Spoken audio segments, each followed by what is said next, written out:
Hello everyone, कैसे हैं आप सभी लोग। आशा करते हैं आप सभी लोग अच्छे होंगे। आइए स्टार्ट करते हैं science class 10th chapter number 11 विद्युत लेक्चर नंबर 2। कल हम लोगों ने पढ़ा था विद्युत धारा, ओम का नियम, विभव, विभवांतर आदि हेडिंगों को हम लोग पढ़ा था। आज हम पढ़ेंगे विद्युत प्रतिरोध से। कहाँ से पढ़ेंगे? विद्युत प्रतिरोध। प्रतिरोध क्या होता है? वह पदार्थ जो धारा के मार्ग में रुकावट या बाधा उत्पन्न करता है उसको हम लोग क्या कहते हैं? प्रतिरोध। उसको हम लोग क्या कहते हैं? प्रतिरोध। तो यहाँ पे हम लोग आज पढ़ेंगे टॉपिक प्रतिरोध। पढ़ेंगे प्रतिरोध या कह लीजिए विद्युत प्रतिरोध। विद्युत प्रतिरोध, ठीक, इसको कहते हैं इलेक्ट्रिक रेजिस्टेंस।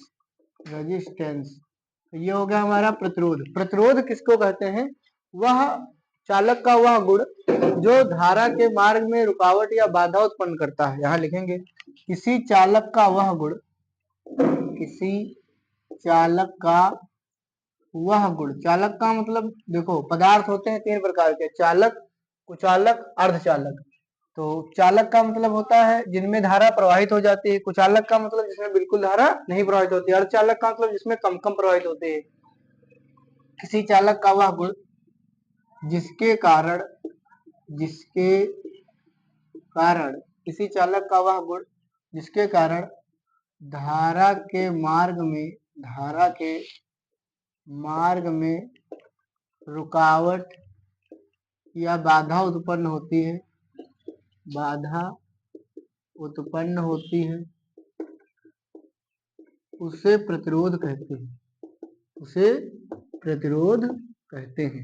प्रतिरोध कहते हैं मतलब रेजिस्टेंस कहते हैं। प्रतिरोध का मतलब है कि किसी तार में धारा बह रही है और उसके मार्ग में क्या आ जाए? रुकावट या बाधा, माने उसको रोक दे बिजली को प्रवाहित होने से। तो प्रतिरोध का फार्मूला कैसे निकलेगा? R बराबर B बटे I। B है हमारा विभव और I है हमारा धारा। ठीक, ये फार्मूला बनेगा क्योंकि हम लोगों ने पढ़ा था ओम के नियम से B बराबर I R। तो आज यहीं से फार्मूला निकलेगा R बराबर B बटे I। R बराबर B बटे I। तो इसका जो हम लोग मात्रक पढ़ेंगे, क्या पढ़ेंगे? मात्रक। एक तो मात्रक आएगा, विभव का मात्रक क्या होता है? वोल्ट। और धारा का मात्रक क्या होगा? एम्पियर। तो एक मात्रक हो जाएगा इसका वोल्ट बटे एम्पियर एमकेएस पद्धति में। और एक पदार्थ हमको कौन सा याद रखना है? SI मात्रक। SI मात्रक क्या होगा? प्रतिरोध का मात्रक होगा ओम। क्या होगा? ओम। ओम वैज्ञानिक जो थे जॉर्ज साइमन ओम, उन्हीं के नाम पर प्रतिरोध का मात्रक हो गया ओम। ठीक भैया, प्रतिरोध का मात्रक ओम। अच्छा, अगर हम एक ओम की परिभाषा लिखें, मतलब ओम भी प्रतिरोध का मात्रक है और इधर क्या है? 1 वोल्ट बटे 1 एम्पियर। 1 वोल्ट बटे 1 एम्पियर। अगर 1 ओम की परिभाषा लिखने के लिए आ जाए तो कैसे लिखेंगे कि यदि किसी चालक तार में 1 एम्पियर की धारा प्रवाहित हो रही है, यदि किसी चालक तार में कितने एम्पियर की धारा प्रवाहित हो रही है?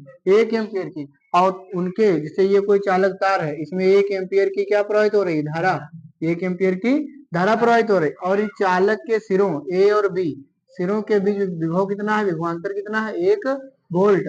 तो इसमें जो प्रतिरोध होगा, जो धारा को रोकेगा, उसका मान कितना होगा? 1 ओम। फिलहाल आ जाए तो लिखना है, नहीं तो नहीं लिखना। इस तरीके का ये प्रश्न है। ये हेडिंग हो गई। अब हम लोग देखेंगे कि अभी हम बात कर रहे थे कि चालक। तो चालक जो है, पदार्थ कितने प्रकार का होता है? चालकता के आधार पर पदार्थ के प्रकार, चालकता के आधार पर,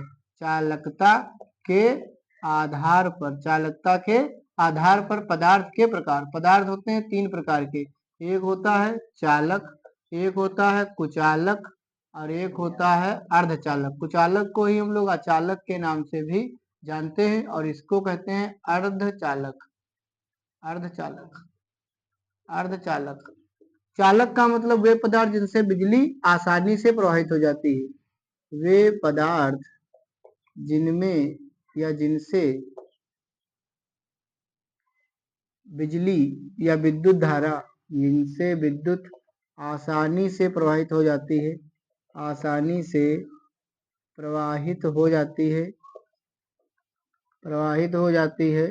चालक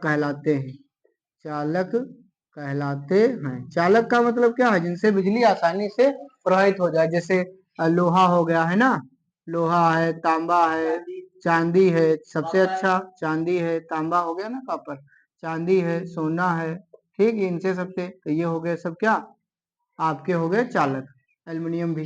और कुचालक जिनसे वे पदार्थ जिनसे बिजली आसानी से प्रवाहित ना हो, मतलब बिल्कुल ना हो, वे पदार्थ जिनसे जिनसे विद्युत जिनसे विद्युत माने बिजली बिल्कुल भी प्रवाहित नहीं होती है, बिल्कुल भी प्रवाहित ना हो, प्रवाहित ना हो, कुचालक कहलाते हैं, कुचालक कहलाते हैं।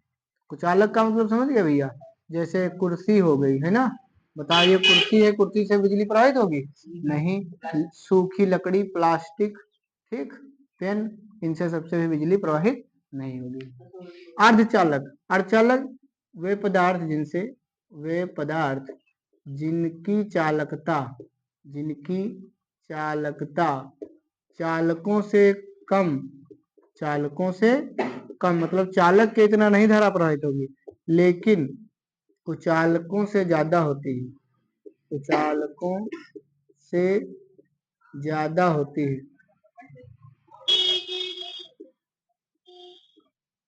अर्धचालक कहलाते हैं, अर्धचालक, अर्धचालक कहलाते हैं।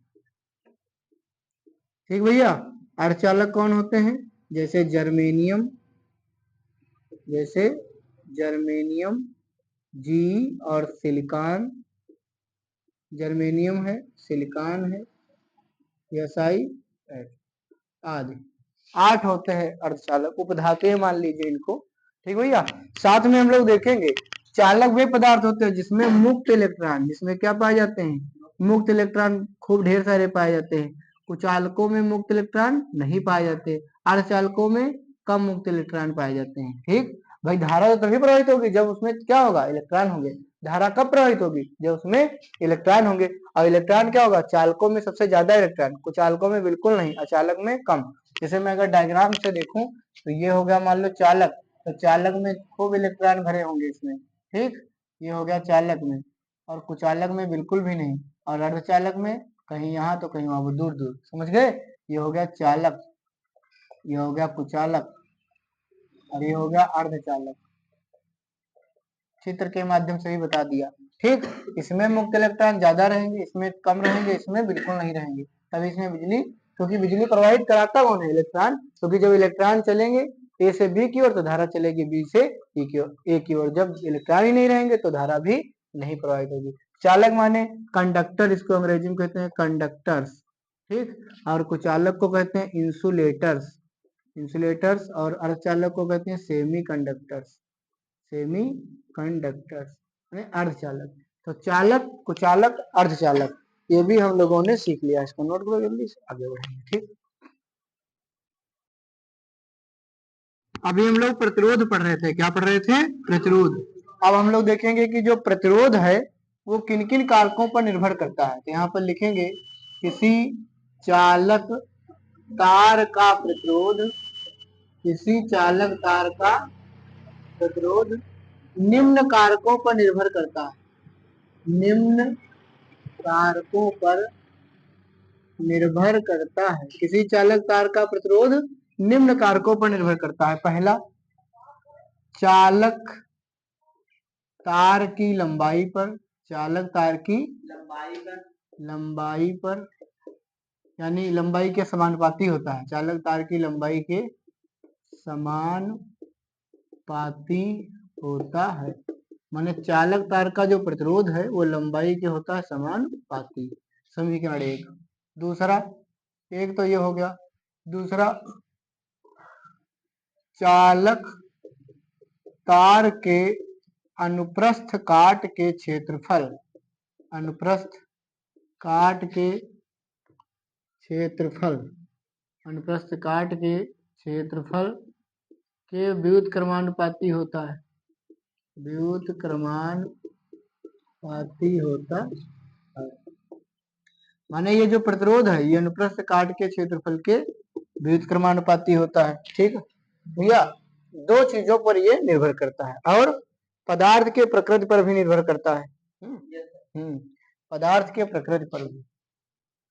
चालक तार के पदार्थ की प्रकृति पर भी निर्भर करता है, प्रकृति पर भी निर्भर करता है, निर्भर करता है कि वो मतलब जो पदार्थ है वो सोना है कि चांदी है कि लोहा है, समझ गए ना। जितनी तेज चांदी में जाएगा उतनी तेज थोड़ी ना लोहे में जाएगा, समझ गए कि नहीं समझ गए। चांदी सबसे अच्छी चालक है। तो यहाँ पर समीकरण 1 व 2 से, समीकरण 1 व 2 से देखेंगे तो इसको एक में मिलाएंगे तो क्या आएगा, यल बटे ए हो जाएगा, वही यल एक कम यल बटे और समानुपाती का चिन्ह हटाओगे, बराबर का चिन्ह लगाओगे तो यहाँ एक नियतांक लग जाएगा रो, जिसका क्या नाम है रो। यहाँ लिखेंगे जहां रो एक नियतांक है, रो एक नियतांक है जिसे विशिष्ट प्रतिरोध कहते हैं, जिसे विशिष्ट प्रतिरोध कहते हैं। रो एक नियतांक है जिसे विशिष्ट प्रतिरोध कहते हैं, इसको हम लोग विशिष्ट प्रतिरोध कहते हैं। तो हमारा फार्मूला आप लोगों को क्या याद रखना, आर बराबर रो एल बटे ए, आर बराबर रो एल बटे ए। जैसे कि ये तार है, ये क्या है तार, तो यहाँ पर ये तार की हो गई भैया लंबाई, ये क्या हो गई लंबाई हो गई, और इसी के अंदर हो गया प्रतिरोध, मान लो इस चालक तार का प्रतिरोध आर हो गया, और अनुप्रस्थ काट का क्षेत्रफल ये हो गया, ये अनुप्रस्थ काट का क्षेत्रफल होता है इस साइड, समझ गए ना। तो ये वाला फार्मूला याद रखना, आर बराबर रो एल बटे, आर बराबर रो एल बटे ए। चालक तार की लंबाई के समानुपाती, पहला किसी चालक तार का प्रतिरोध चालक तार की लंबाई के समानुपाती, मतलब जितना लंबाई ज्यादा होगी उतना ही प्रतिरोध भी ज्यादा होगा। अनुप्रस्थ काट के क्षेत्रफल, ये जितना बड़ा होगा प्रतिरोध उतना ही कम होगा, मैंने समझ गए ना, जगह कम है तो इलेक्ट्रॉनों को निकलने में दिक्कत होगी तो प्रतिरोध ज्यादा होगा, बाधा ज्यादा होगी, और जगह बढ़ जाएगी तो इलेक्ट्रॉन जल्दी निकल जाएंगे तो प्रतिरोध कम रह जाएगा। तभी ये व्युत्क्रमानुपाती लिखा, जितना क्षेत्रफल कम होगा प्रतिरोध ज्यादा होगा, क्षेत्रफल ज्यादा होगा प्रतिरोध कम होगा। जैसे नहर में पानी बह रहा है, समझ गए ना, और अगर बांध लगा दोगे तो प्रतिरोध हो गया ना, और जितना बांध खोल दोगे जगह ज्यादा होगी तो पानी ज्यादा बह जाएगा तो प्रतिरोध वहां पर कम होगा। ठीक भैया, इसको नोट करो, फिर न्यूमेरिकल इस पे आधारित हम लोग करेंगे। भैया न्यूमेरिकल देखेंगे कि दिए गए पदार्थ के, समझो पहले क्या लिखा है, दिए गए पदार्थ के किसी स्मॉल एल लंबाई कैपिटल ए मोटाई, मान लिया ये कोई तार है ठीक, और इसकी लंबाई कितनी है यल, और इसका क्षेत्रफल कितना है, मोटाई मतलब कितनी है कैपिटल एन, प्रस्थ काट का क्षेत्रफल। कह रहा तार का प्रतिरोध कितना है 4 ओम, प्रतिरोध इसके अंदर जो है वो कितना है 4 ओम है। ठीक ध्यान देना, इसी पदार्थ के किसी अन्य तार का, मतलब पदार्थ ही हो, पदार्थ पे भी तो निर्भर करेगा, चांदी का है तो चांदी का ही हो, और कह रहा है इस तार का प्रतिरोध क्या होगा, ठीक है, जिसकी लंबाई आधी कर दी जाए, लंबाई कितनी कर दी जाए आधी, लंबाई इसकी कम आधी कर दिया जाए, लेकिन कह रहा मोटाई डबल कर दो, मोटाई क्या कर दो डबल, मोटाई इससे मोटा कर दो, इसका डबल कर दो, तो मोटाई ज्यादा कर दीजिए और लंबाई छोटी कर दीजिए। तो बताओ भैया, ये मोटाई क्या कर दिया 2a और लंबाई कर दिया l बटे 2, दिमाग लगाओ, प्रतिरोध घटेगा कि नहीं घटेगा, घट जाएगा, क्योंकि जगह तो ज्यादा मिल गई ना, तो इलेक्ट्रॉन निकल जाएंगे, मोटाई ज्यादा कर दिया ना तो इलेक्ट्रॉन निकल जाएंगे, इलेक्ट्रॉन निकल जाएंगे तो प्रतिरोध क्या होगा कम होगा, यानी यहाँ 4 है तो वहां कुछ कम होगा। अब कितना कम होगा देखेंगे, देखो फार्मूला हमारे पास क्या है, आर बराबर रो एल बटे ए, यही तो है, यहाँ भी वही फार्मूला, आर बराबर रो और यल बटे ए। इसको कर लेंगे R1 तो इसको कर लेंगे R2, इसको कर लेंगे L1 A1 तो इसको कर लेंगे L2 A2, बाकी तो रो तो वही तो नियतांक है तो बदलेगा नहीं। अब ध्यान देना, R1 का मान कितना है 4 ओम, R2 पूछा है, R2 पूछा है, R1 का मान कितना है 4 रो, L का मान कितना है L1 का L, और इसका A1 का क्या है A, है ना, L1 बराबर L और A1 बराबर A। ये हो गया समीकरण नंबर 1। यहाँ देखो R2 बराबर तो निकालना है, रो अपनी जगह है, L2 का मान कितना है L बटे 2 और A2 का मान कितना है 2A, यही तो है, तो ये हो गया।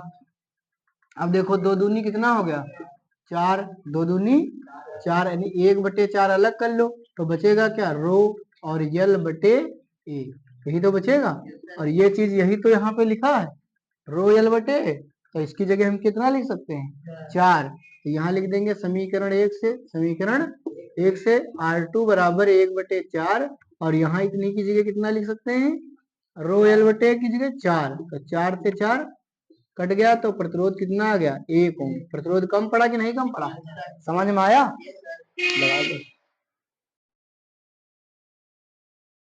अब हम लोग पढ़ेंगे प्रतिरोधों का संयोजन। क्या पढ़ेंगे, प्रतिरोधों का संयोजन।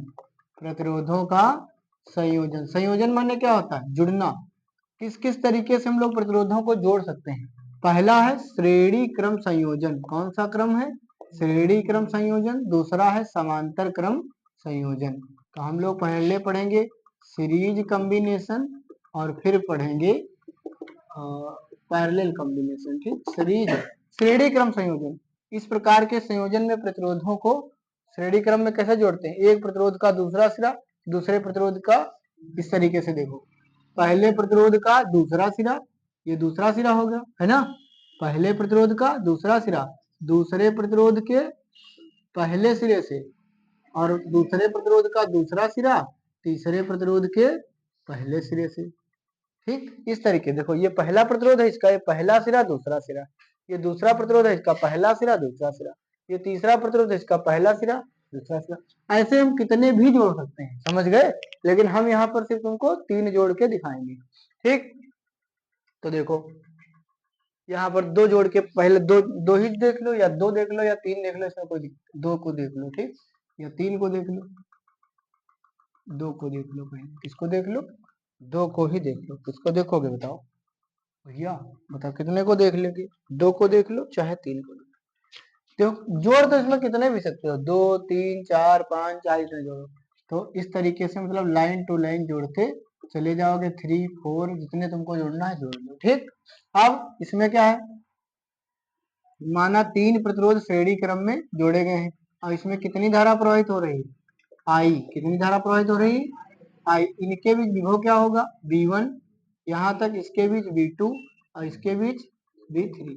अब सोच रहे हो विभव के मतलब विभव बदलेगा, क्योंकि जब भैया इसको तुम बैटरी से जोड़ोगे, प्लस और ये माइनस, ये क्या है बैटरी है, बैटरी से इसको जोड़ दिया, सेल से इसको जोड़ दिया, तो इसमें प्लस की तरफ से धारा बहेगी, माइनस की तरफ से आएगी, इलेक्ट्रॉन माइनस से प्लस जाएंगे। ठीक, अब देखो, तो धारा तो एक ही तार है पूरा यहाँ से वहां तक, तो धारा तो समान रहेगी। पहले ही पढ़ाया, श्रेणी क्रम में धारा का मान सदैव समान रहता है। श्रेणी क्रम में धारा का मान समान, धारा समान रहेगी लेकिन विभव समान नहीं रहेगा। जो वोल्टेज यहाँ होगा वो यहाँ थोड़े होगा, वोल्टेज घटेगा कि नहीं घटेगा, स्टार्टिंग में कुछ और होगा, वो तो प्रतिरोध पर निर्भर करेगा, कहाँ पे कैसा प्रतिरोध है उस समय उसी तरह का विभव होगा। यहाँ पे, यहाँ पर दूसरा विभव होगा, यहाँ पर तीसरा। अब सेम सेम प्रतिरोध होंगे तो सेम सेम विभव होगा, प्रतिरोध बदलेगा तो विभव भी बदलेगा, समझ गए, लेकिन धारा का मान समान रहेगा। ये नियम है, श्रेणी क्रम में धारा का मान, तुम देखो ना एक ही तार से जा रहा है और एक तार से जाएगी तो धारा तो सेम ही जाएगी। ठीक, अब हम श्रेणी क्रम में इसको जोड़ दिया, इस प्रकार से ये हो गया हमारा विभव, टोटल विभव B हो गया।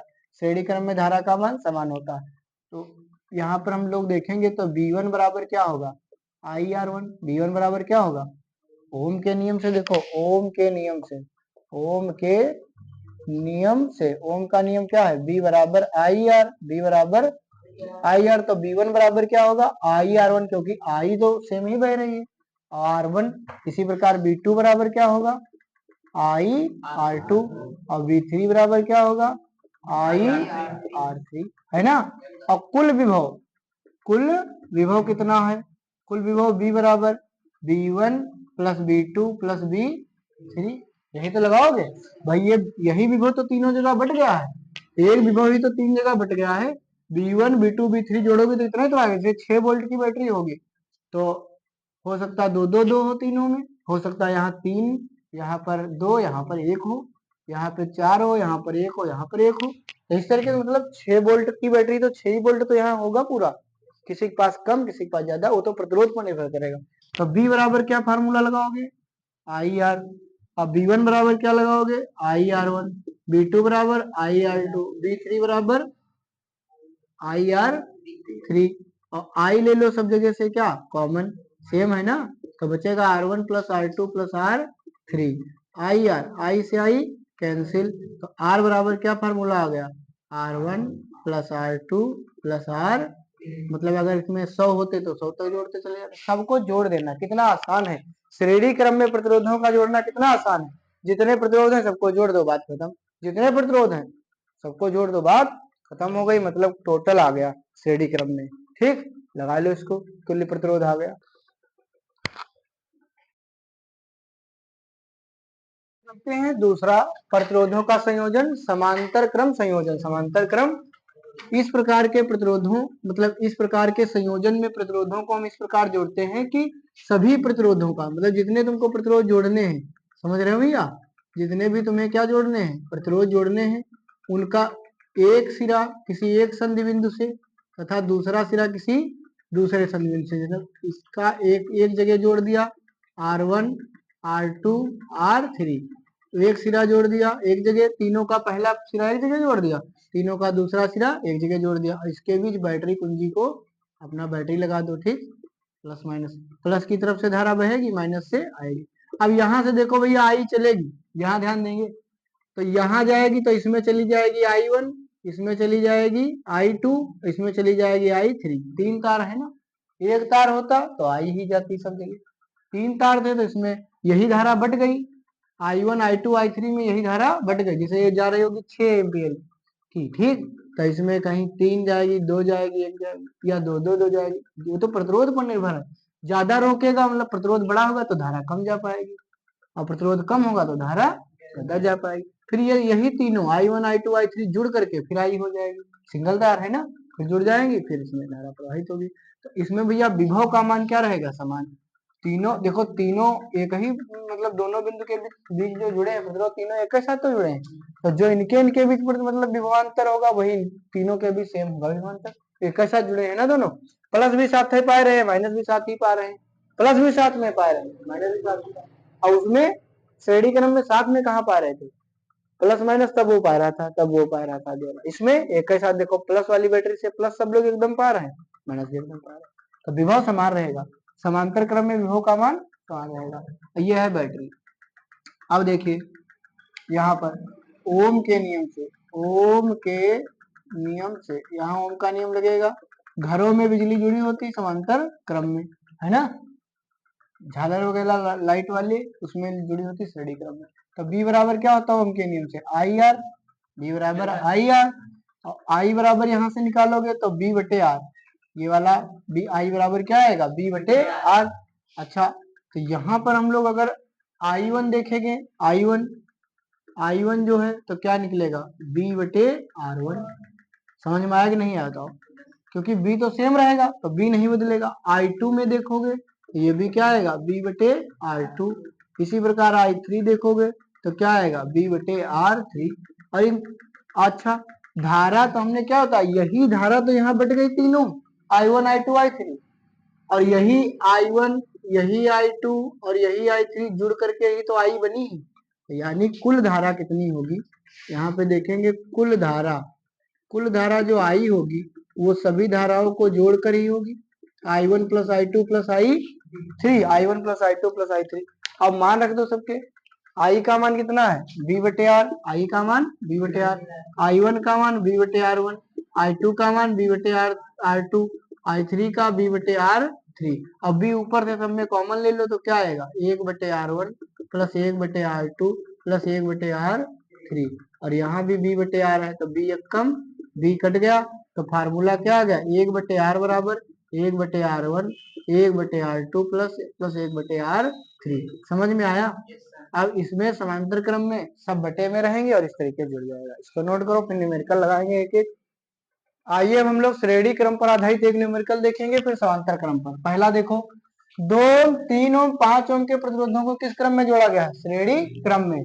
सॉल्यूशन पर ध्यान दीजिए इधर, यहाँ पर देखो ये है 2 ओम का लगा, ठीक भैया, फिर कितने ओम का लगा है, 3 ओम का, और फिर कितने ओम का, 5 ओम का, तो 3 प्रतिरोध लग गए हैं, और इनके बीच में फिर दोनों सिरों के बीच में क्या लिखा गया है, 30 वोल्ट की क्या लगाई गई है, बैटरी। ये कितने वोल्ट की लगाई गई, 30 वोल्ट की बैटरी लगाई गई, तो धारा तो समान बहेगी आई ही, लेकिन विभव अलग अलग होगा, यहाँ V1 होगा, यहाँ V2 और यहाँ V3, मतलब अलग अलग होगा कि नहीं होगा, बताओ। अच्छा, धारा आई बहेगी, आई ही इधर से वापस आएगी, ये हो गया परिपथ। अब हम यहाँ पे देखेंगे कि हमें निकालना है V1 V2 V3, यही तो लिखा है, तो प्रत्येक प्रतिरोध के सिरों के बीच विभवांतर ज्ञात कीजिए। तो पहले देखो क्या, R1 बराबर दिया है 2 ओम, R2 बराबर दिया है 3 ओम, R3 बराबर दिया है 5 ओम। बताओ इतना समझ में आया। और टोटल विभव कितना दिया है 30 वोल्ट। टोटल विभव कितना दिया है। अच्छा हमको ये तो पता चला धारा कितनी है, ये भी तो निकालना पड़ेगा। तो पहले तो हम क्या करेंगे भैया, पहले तो कुल प्रतिरोध निकालेंगे। जैसे कुल विभव पता है ना हमको, तो श्रेणी क्रम में जुड़ा है, तो श्रेणी क्रम में जुड़े प्रतिरोधों का तुल्य प्रतिरोध, का तुल्य प्रतिरोध। बताओ क्या फार्मूला लगेगा। R बराबर R1 plus R2 plus R3, मैंने 2 प्लस 3 प्लस 5 ओम। तो 5 3 8 2 कितने ओम, 10 ओम। मैंने टोटल प्रतिरोध कितना है 10 ओम। और हमको निकालना है धारा, तो ओम के नियम से, ओम के क्या धारा आएगी, I बराबर B बटे R। टोटल विभव कितना है 30 वोल्ट, प्रतिरोध कितना है 10 ओम। 0 0 कट गया, 10 3 30 काट दो, तो कितनी एम्पियर धारा आ गई, 3 एम्पियर की धारा। सब जगह 3 एम्पियर बहेगी, क्योंकि श्रेणी क्रम में धारा का मान होता है समान। लेकिन हमसे पूछा क्या गया है, प्रत्येक प्रतिरोध के सिरों के विभवांतर, माने B1 B2 B3 का मान पूछा गया है। B1 बराबर क्या होगा I R1, यही होगा। I का मान कितना है 3, R1 का मान कितना है 2, तो 3 दूनी कितना वोल्ट आ गया 6 वोल्ट। यहाँ खत्म हो जाएगा, समझ गए। B1 में B2 की जगह कितना खत्म होगा I R2, यही होगा फार्मूला। I तो 3 ही है और R2 कितना है 3, 3 3 9 वोल्ट बिजली यहाँ खत्म होगी। समझ में आया कि नहीं आया। जितना तगड़ा प्रतिरोध उतना ही मतलब उतना ही वहां पे क्या होगा, विभव ज्यादा खत्म होगा। वहां प्रतिरोध मतलब क्या, रोक रहा है ना, और यहाँ और ज्यादा रोक रहा है। B3 कितना है बताओ 5, मतलब B3 मतलब I R3, ये होगा ना फार्मूला। तो I कितनी है 3 है, धारा तो सब जगह 3 एम्पियर, लेकिन यहाँ प्रतिरोध कितना है 5 या 15 वोल्ट यहाँ खत्म होगा। खत्म हो गया टोटल बैटरी, 15 वोल्ट यहाँ खत्म हो गया, 9 वोल्ट यहाँ और 6 वोल्ट यहाँ, 9 6 15 15 30 वोल्ट खत्म है कि नहीं, समझ में आया। तो भैया अलग अलग भी बता दिया। B1 कितना 6 वोल्ट, यहाँ 9 वोल्ट, यहाँ 15 वोल्ट, और टोटल बैटरी कितनी थी 30 वोल्ट। तो देखा विभव अलग अलग आया कि नहीं आया, लेकिन धारा 3 एम्पियर की सब जगह बह रही। लगाओ फिर भैया नेक्स्ट भैया देखो 100 ओम 500 50 ओम 500 ओम के 3 प्रतिरोध समांतर क्रम में जुड़े, इनका तुल्य प्रतिरोध ज्ञात करो। R1 कितना है 100 ओम, R2 कितना दिया है 50 ओम, R3 कितना दिया है 500 ओम, और किस क्रम में जुड़ा है समांतर क्रम में। तो समांतर क्रम में जुड़े प्रतिरोधों का तुल्य प्रतिरोध, तुल्य प्रतिरोध क्या होता है फार्मूला, 1/R बराबर 1/R1 plus 1/R2 plus 1/R3। अगर 2 होते तो R2 तक रुक जाते, 4 होते तो एक और जोड़ते। R1 का मान 100, R2 का मान 50, R3 का मान 500 है ना भैया। 100 50 और 500 का लासा लोगे तो 500 आएगा, क्यों, तो 100 को 500 बनाने के लिए कितने से गुणा करोगे 5 से, तो 5 एक कम, इसको 50 को 500 बनाने के लिए 10 से, तो 10 एक कम, 500 एक कम 500, तो एक ही रहेगा। तो 5 और 10 कितना 15, एक कितना 16 आएगा, कितना आएगा 16/500 है ना। इसको उल्टा कर दो, R ऊपर एक नीचे, तो 500 ऊपर 16 नीचे, काट दो इसको, 4 4 चक्कू 16, और यहाँ कितना कटेगा 4 एक कम 4, 4 दूनी 8, बचे 2, 4 पंचे। अब इसको भाग कर दो तो 4 तिया 12 है ना, 4 एक कम 4 एक बचा 10 हो गया, 4 दूनी 8, 4 पंचे 31.25 यानी 31.25 ओम। ये आ जाएगा टोटल प्रतिरोध। यानी देखो इस तरीके से 3 प्रतिरोध बनाओगे, हाँ इस तरीके से कितने प्रतिरोध थे पहले 3 प्रतिरोध थे, इस तरीके से 3 प्रतिरोध यहाँ पर थे। यहाँ देख लीजिए, यहाँ लगी होगी बैटरी अपना, और यहाँ पे एक है 100 ओम, और यहाँ कितना है 50 ओम, यहाँ है 500। अगर इन तीनों को न लगाएं, ऐसा हम कोई मतलब परिपथ बनाए जिसमें केवल एक ही प्रतिरोध लगा दें और काम उतना ही करे, काम उतना ही करे, तो भैया कितने ओम का लगा देंगे 31.25 ओम का श्रेणी क्रम में जोड़ देंगे। उतना ही काम करेगा जितना ये 3 लोग समांतर क्रम में करेंगे, उतना ही अकेले कर देगा। ठीक, चलिए तो ये हो गया तुम्हारा। लिखो।